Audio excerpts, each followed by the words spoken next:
Hi, I'm Jason. A friend of mine suggested that enthusiasts would like to see a review of the Avata 2 made by someone who just purchased one. And I'm just a guy that purchased one. So I've put together this montage of photos of the unboxing, which, if you're tired of looking at the pictures, you can fast forward to the 1 minute point of the video and the video will start. But these pictures are just me opening the box and showing what's in it. And you can find many videos with great production values of opening the box. But this is just what's in the box. I will say it is very well packed. And I really like that the Fly More kit comes with the bag that holds everything. Makes it easy and keeps me from having to buy another bag. So the video is going to start at the 1 minute point.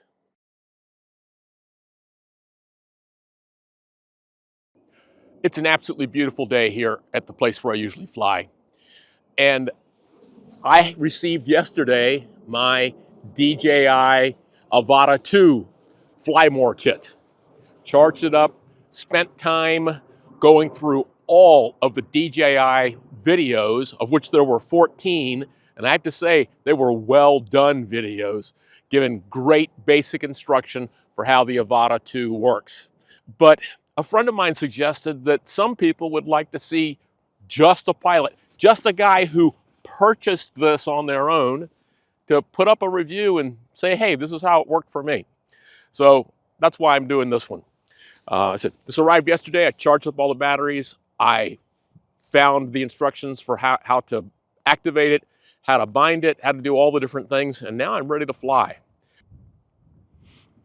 Now the bag that comes with the Avata 2 Fly More kit is actually really nice. It holds all of the components that came with it. It holds them really well in a much smaller box than I use for some of my other drones. So that's really nice.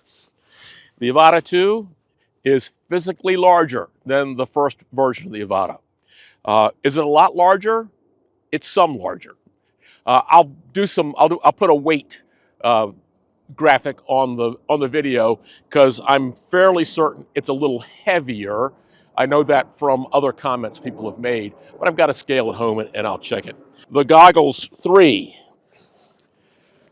from just configuring them and playing with it last night, the one big difference is this new way they have for hanging it on your face, which is using this top pad. And I have to say that for my face, it really does work better. So I don't know who came up with that design, but good on them for looking for a way to make people more comfortable in the goggles that they're wearing. For those of you that wear glasses like me, the companies that make the lenses, if you want full prescription lenses, are in fact making lenses for the Goggles 3. I ordered a pair for my goggles. Anyway, I find those work better for me, although these have diopter adjustments, as they clearly indicate in the videos. That doesn't take care of astigmatism. I have astigmatism, and I choose to see as clearly as I can when I fly, because that's part of flying for me. The new hand controller, also in here, it is physically smaller. It's, in fact, I think significantly smaller than the previous two versions, both of which I have. And I'm looking forward to flying it and getting comfortable with using it to fly the Avata 2. Something I noted, the new cover for the camera actually works really nice. You press it from underneath to get it to release. It clicks in really, really quite well. The gimbal, in this case, unlike a DJI camera drone, it's a 2-axis gimbal, but the stability of the drone kind of takes care of the 3rd axis, if you will. And I'm looking forward to seeing the video on it.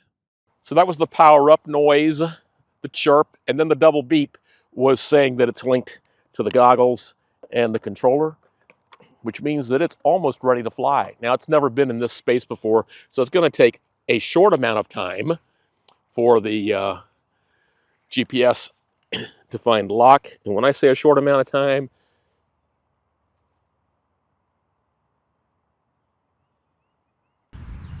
that's how much time it took. I got full. I've got, no, it doesn't give you the satellite count. Oh, yes, it does. I have 14 satellites right now. So I think that was like less than a minute. All right.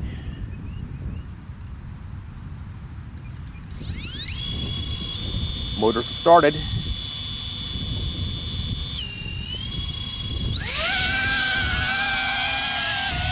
And that was auto takeoff.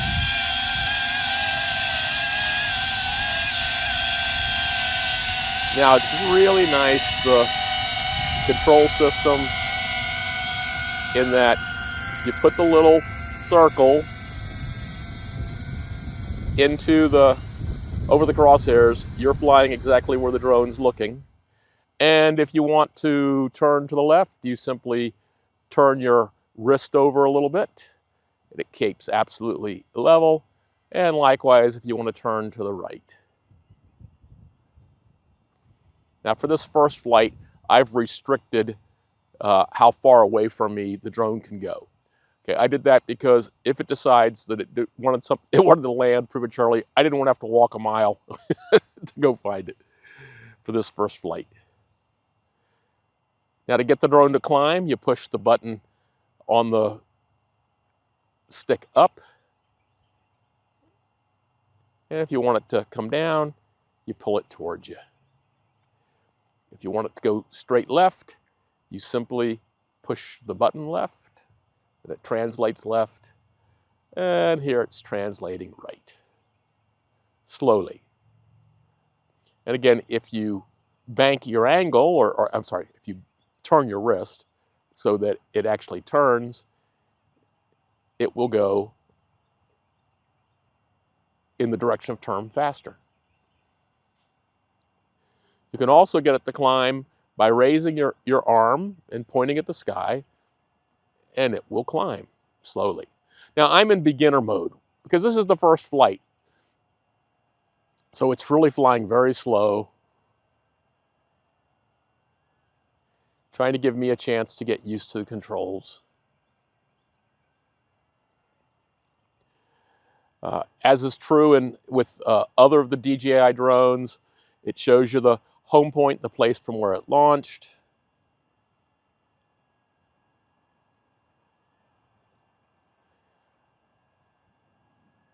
And that point's clearly displayed in the goggles. I'm looking at the display. I'm in normal mode, although beginner mode, but normal. It's got a sensor looking down. It tells me how high up I actually am.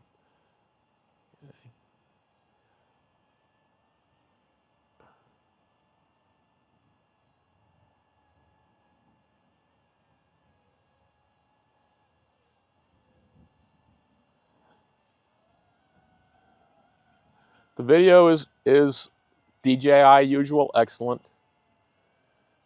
Now I'll know that better in post than I actually can see right at this moment, because these although I've adjusted the diopters on this, it's not my real prescription. So I understand a little bit better now.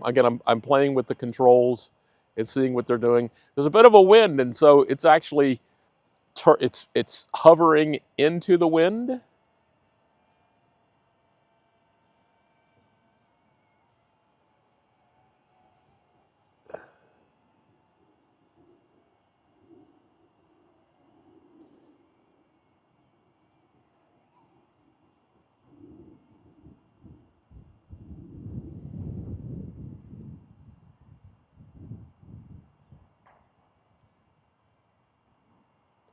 I have the transmission mode set to auto, which means you can get up to 60 megabits per second. My goggles tell me right now I'm getting 32, 33. Again, I'm only 200 feet away from myself with clear line of sight. So of course you would expect absolutely rock solid.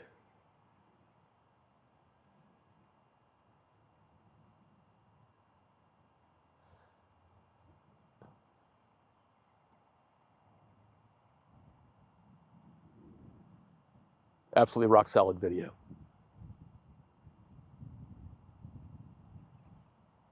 Just went below 6 foot AGL, and the indicator in the goggles turns red so I can be aware, be more situationally aware.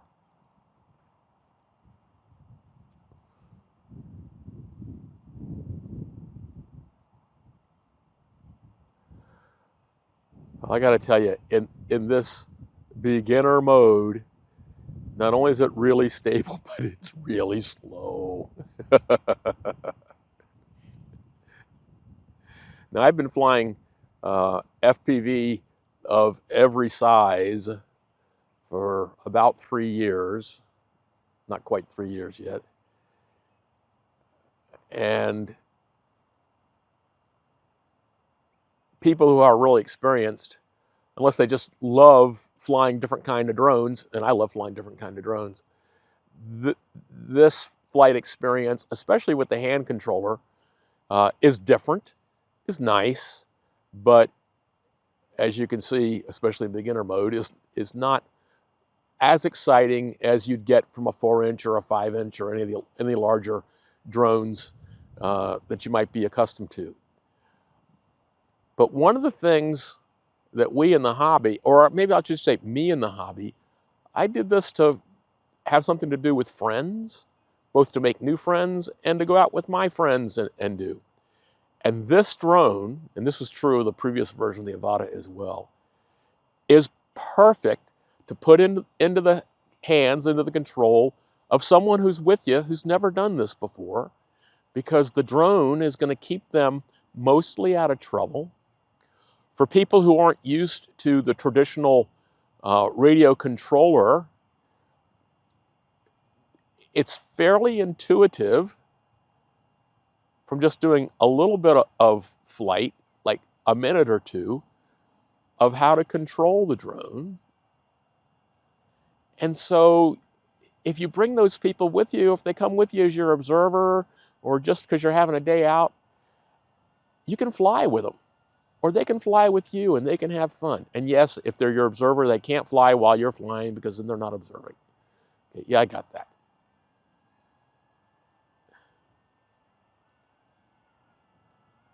Okay.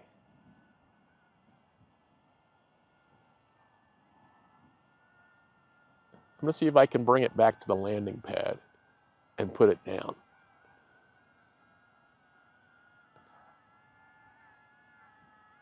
Evidently, I can.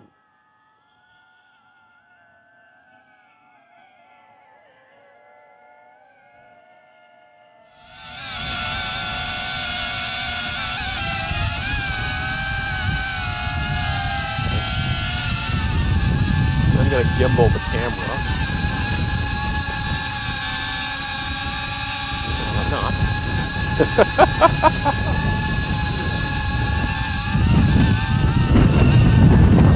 Oh, hear the motors? I mean, the wind picked up. I'm not sure if you'll hear the wind in my microphone, but they're fighting the wind to stay right in position.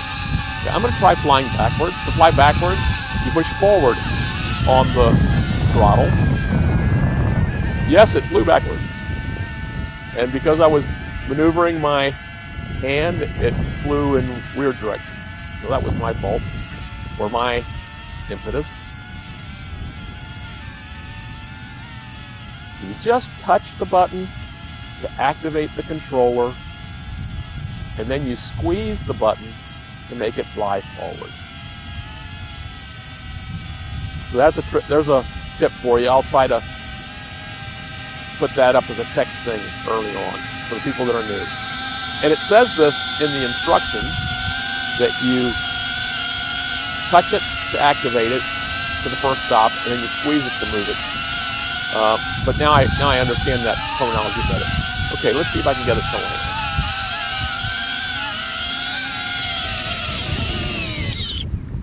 And there it landed. So I just had the maiden flight with the DJI AVATA2. I stayed in beginner mode so I could check out the controls and just get a good feel for the drone. In beginner mode, it is really slow, which, if you're a true beginner, is good. I got about a total of about 15 minutes of flight, and I'm going to say that's probably fine. I know they advertise longer flight times, and I'm sure that's under specific conditions, but I'm not unhappy with that at all. I'm going to put in another battery pack. I'm going to take it out of beginner mode, and we'll see how it flies then. I am ready to go. Double press to start. Press and hold to launch.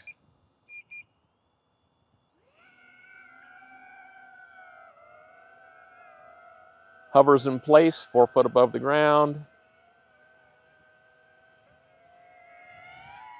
Oh yeah, okay. So now it actually moves. And maybe I'll take a comparison, but that took me 25 seconds to get to the other end of the field, and it took like bloody forever in beginner mode.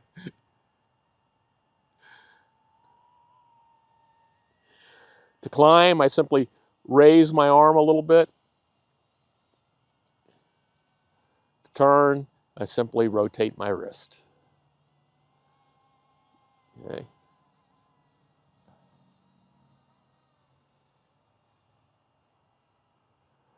Just got a high wind velocity reading. Of course, above the treetops, the wind is going to be different. At the moment, the wind's not particularly high where I am. In fact, it's a very gentle breeze. It's nice.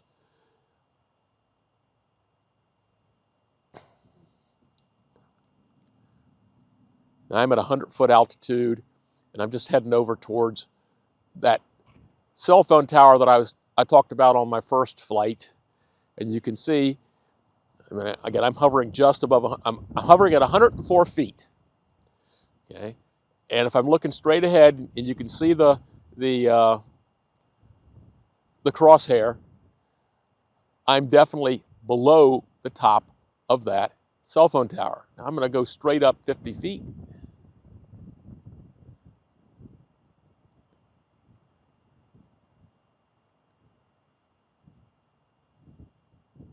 And I'm now at 152 feet on the numbers.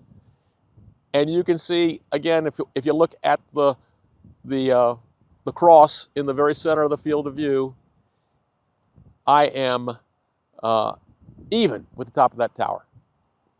So again, that's just simply good situational awareness to know those things. Likewise, for the same reason, I know these treetops are between 75 and 125 feet, depending on where I am on the tree line.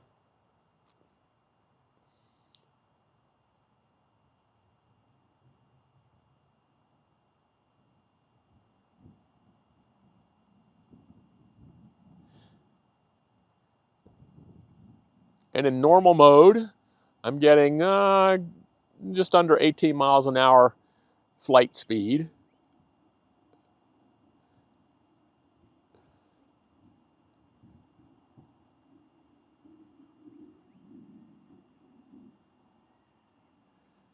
It's maneuvering well.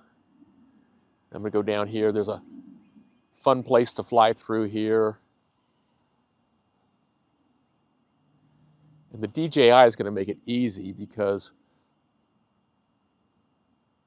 first off, the video is so clear, but also the sensors will keep me from flying into the branches if I'm careful.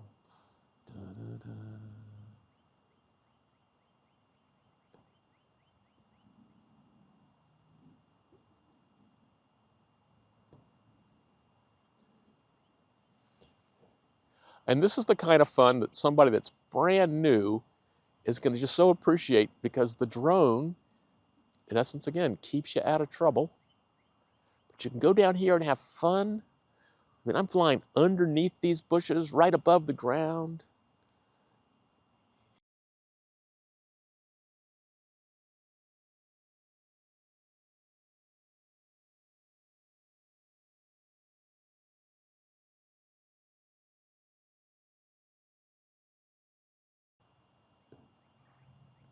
And again, using the natural hand movements to aim where I'm going. Again, to climb, to descend. Oh, okay, I'm down. All right, I'm down because I'm stupid.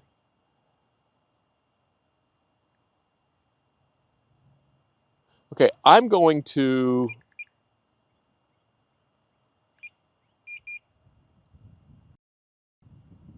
All right, how about that? I launched myself. That meant I wasn't very well encumbered.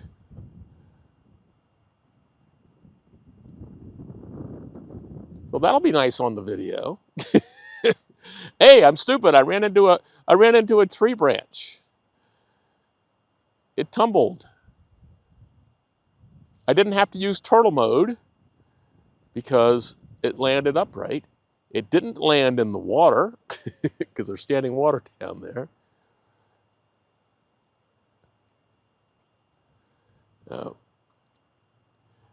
Again, the primary reason I crashed was because I was stupid. I could have just let go of the trigger and it would have quit going forward. I saw it was about to make impact. But this is FPV fun.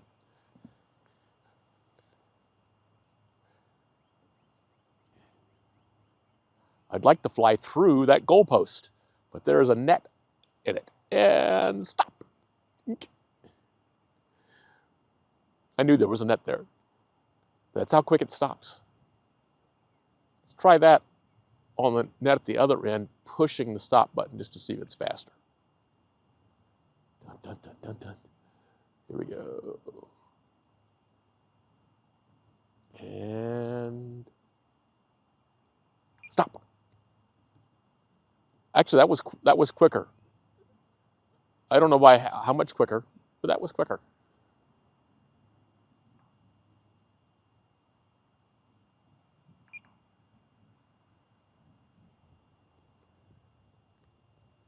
But for just zooming along, just above the ground, getting the feeling of speed and low-level flight, yeah, this is nice. This is nice. And knowing you can just let go and hover. It really is nice. And see, I'd like this to climb faster. That's going to take some practice in learning how fast it will climb.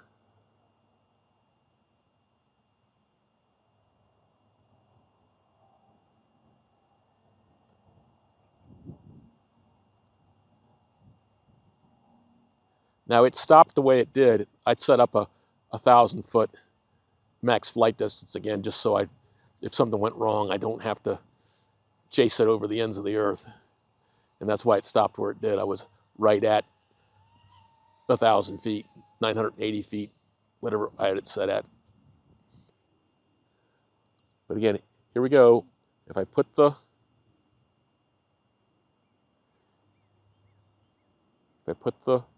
reticle, the round circle, on the cross, that's exactly where I'm going. And even as I'm a beginner with the AVATA2, I can find gaps and fly through them. I'm gonna do something daring. I'm going to fly through the legs of that sign. Okay.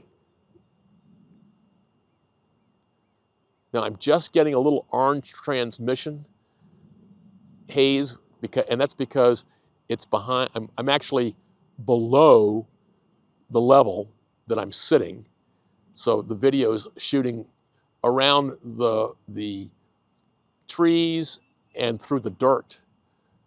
So I'm down at 5 megabytes per second. I can still see clearly. Here we go.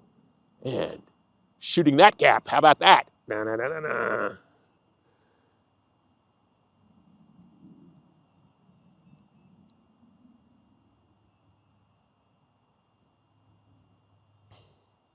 Interesting to me that the bit rate for the video has not yet, there it comes up now. All right. The slowness of the bitrate recovery, that surprises me. It surprises me, and it's probably indicative of the use of the internal antennas. My other FPV drones typically have two, some only have one, but I usually fly on most of them a 5-inch or longer, you might call it a whip antenna.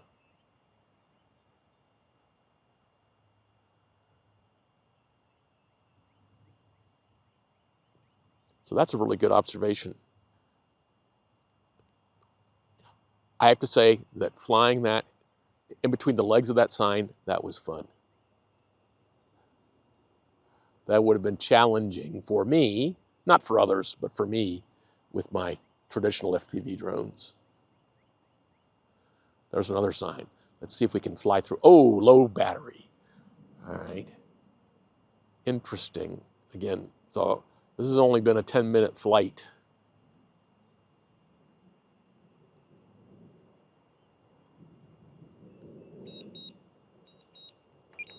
Okay, I canceled return to home because I'm right here. I know where I am.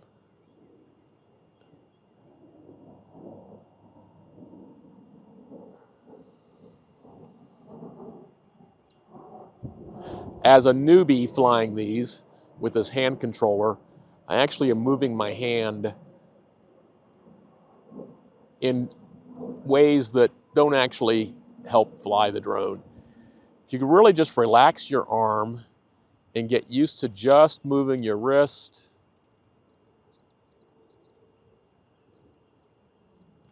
vice moving the arm, except when you want to go up or down, and then you want to hinge. You need to, well, you can do it by just pitching the wrist, but you can also do it by raising the hand a little bit, so using the elbow as a hinge. It's really looking for more tilt, so more wrist rotation than other movement. Okay.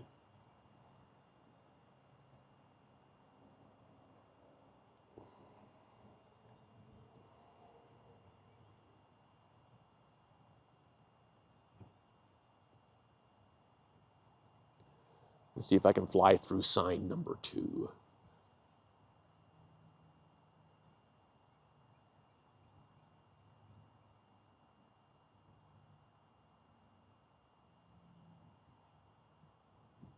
And I flew through sign number 2 and climbed above the high grass. Okay, that's cool. I'm now going to try to do return to home. Oh, nope, that wasn't return to home. That's return to home.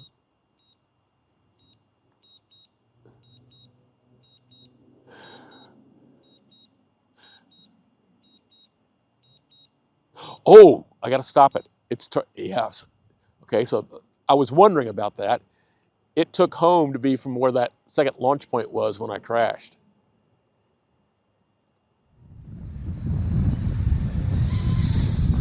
That's good to know. Even though I didn't power off, it took it from launch.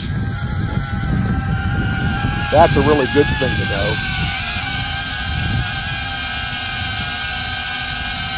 Landing.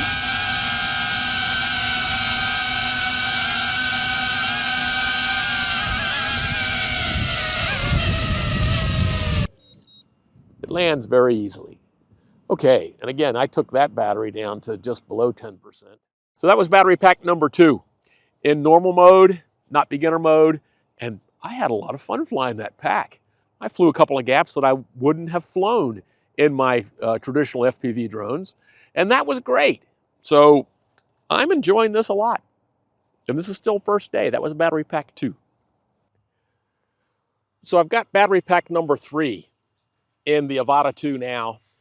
At the moment, my goggles are not recording, so you can't see this, but I'm in picture-in-picture mode, so I can actually use the front-facing cameras in the goggle.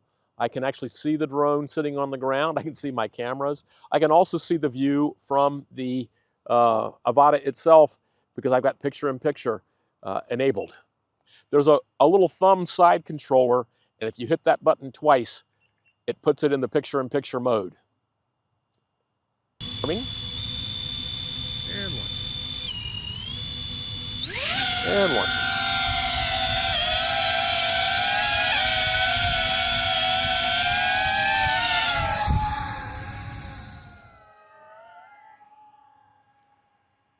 I'm in normal mode. I'm gonna go fly this gap again.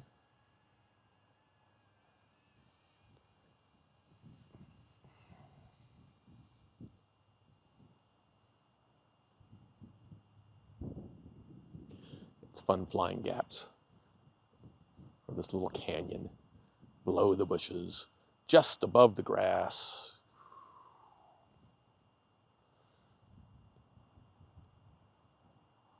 Go see the birds and the bugs. Let's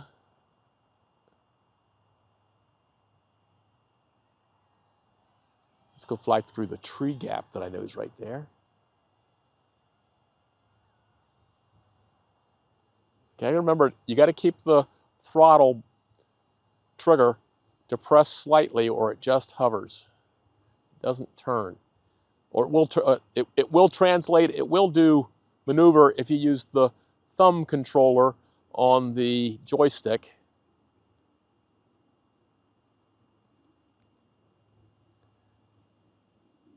I gotta say, that is fun, being able to fly with that much control, that slow, through those trees.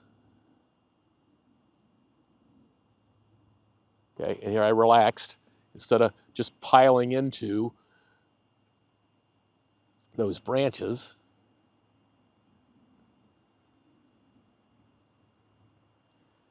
Okay.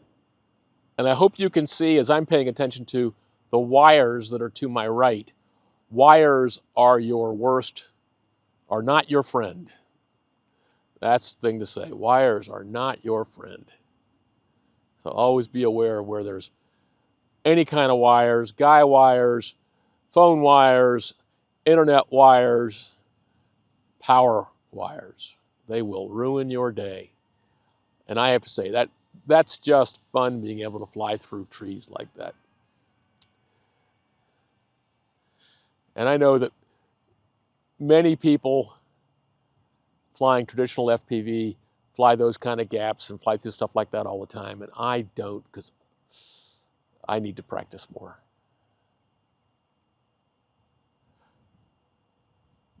And they fly through it much faster.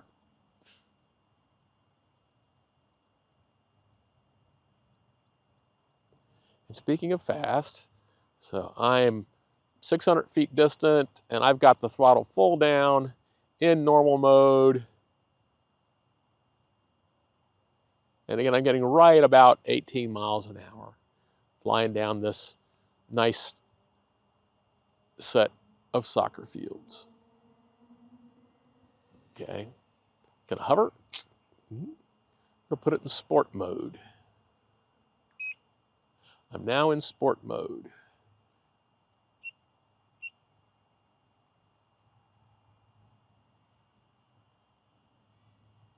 Well, visually, it's definitely faster. Oh, and look at that. Now it's 30. This is twice as fast. So that's 36 miles an hour instead of 18. I don't know if it's meant to be twice as fast. I should look at that. Oh, that's nice. And again, you still have the ability to be right above the ground.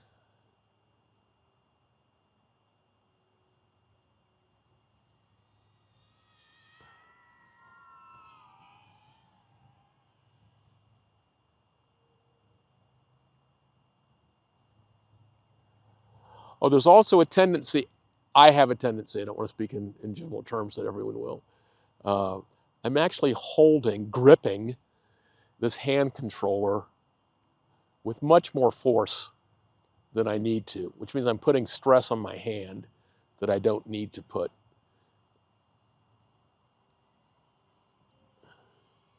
Relax the grip a little bit. You don't need a death grip on it. You're not going to drop it. It comes with a lanyard. You can put it around your wrist. If you dropped it, the drone's simply going to hover. And I simulated dropping it. I let go of it. I let go of the trigger.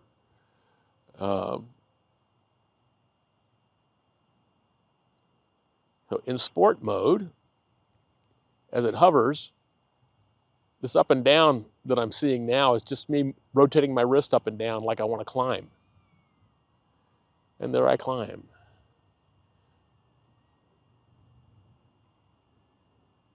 I'm going forward at 35 miles an hour, and I'm climbing. And it says I'm 330 feet up now. Wow, that climbed quick. And if you want to verify that, that's that 150-foot tower.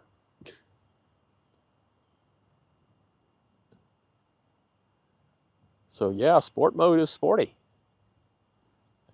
And I don't know that I'd guess that I'm 150 foot above that tower, but I'm not going to doubt the GPS readout. Wow.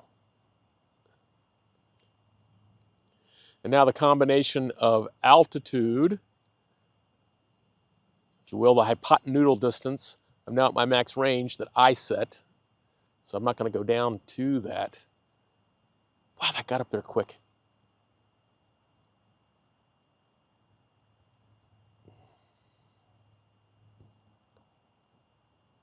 Dive to the ground.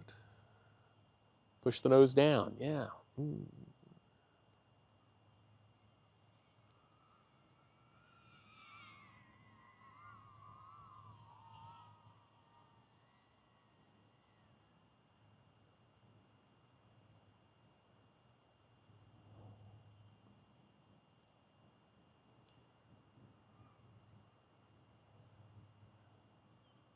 Okay, in sport mode, I have to say it's much more maneuverable. Again, remember the pipper is where it's going, the cross is where it's looking. You line the two up, then you're completely aligned. If you're not completely aligned, be careful. It means you're not flying where you're looking. Or maybe I should say, make sure you're looking where you're flying, not where the center point of the camera is looking. Because you got to allow for drift. You got to allow for what the wind's doing to you. Okay, I'm hovering, and now I've commanded it to go straight up using the thumb controller. Interesting, it's not going up anywhere near as fast. Huh. Nowhere near as fast.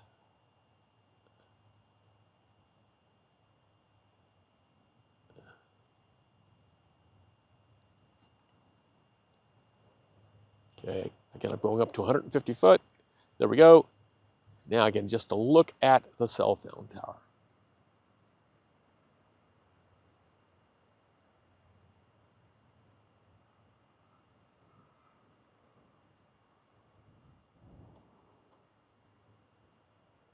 And you can see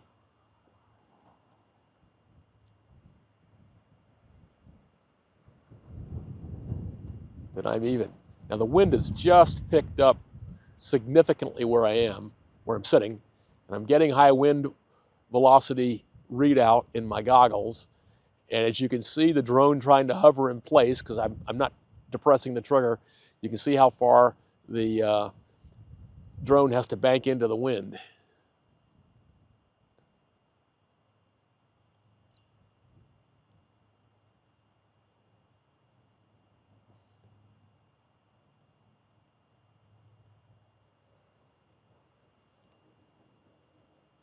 Okay, descending now. Yeah, if you point it down, it's going to go fast down.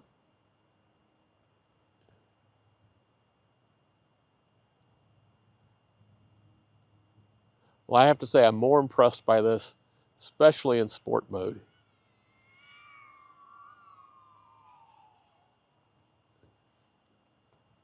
And again, it's going to take some practice getting used to the this hand controller and getting the drone to do what I want to do. It's freaky weird. I'm backing up.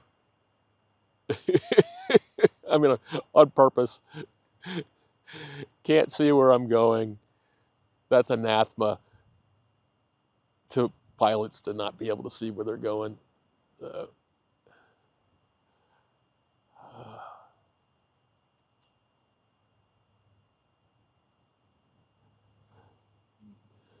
All right, I'm hovering. I'm going to try to put it in the acro mode again.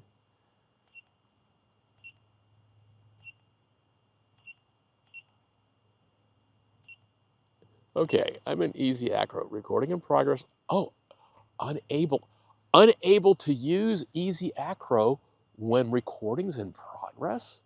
Really? That's what the warning sign said. Okay, I've just turned off recording.